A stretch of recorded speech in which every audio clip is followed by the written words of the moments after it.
வணக்கம். பொன்னியர் வாடிக்கையாளருக்கு நல்ல வணக்கம். உங்களுடைய மகிழ்ச்சியான தரத்தில் பேசுகிறேன். அஸ்ஸலாமு அலைக்கும்.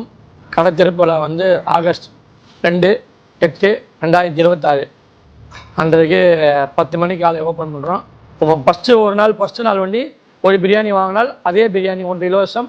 மீதி 10 நாள் 2 வாங்கினால் 1 இலவசம். ஃப்ரெஷ்ஷாக மட்டன் பிரியாணி, சிக்கன் பிரியாணி, நாட்டுக்கோழி பிரியாணி, வான்கோழி பிரியாணி, தக்கான் பிரியாணி. இது இல்லாமல் உங்களுக்கு எறா பிரியாணி செய்து தரப்படும். நான் யூஸ் பண்ணுற ஒரே பிராண்டு இந்தியா கேட் கிளாசிக் தான். நம்ம யூஸ் பண்ணுற ஆயில் எஸ்விஎஸ் க்ரௌனட் ஆயில், கடலை எண்ணெய் தான் யூஸ் பண்ணுறோம். No palm oil, no refined oil, கடலை எண்ணெய் தான் யூஸ் பண்ணுறோம். நீங்கள் கடையில் நேரடியாக நீங்கள் குடோனில் லைவாக பார்க்கலாம். ஃப்ரெஷ்ஷாக முட்டை வைக்கிறதுலேருந்து ஃப்ரெஷ்ஷாக ஆனியன் கட் பண்ணுறது எல்லாமே நம்மகிட்ட ஃப்ரெஷ்ஷாக பண்ணுறது தான். டெய்லி யூஸ் பண்ணுறோம். பழைய ஆயில் யூஸ் பண்ண மாட்டோம். Food colour, no food colour. உங்களோட நல்ல ஆதரவு எனக்கு எப்பயுமே என்றைக்கும் வேணும்.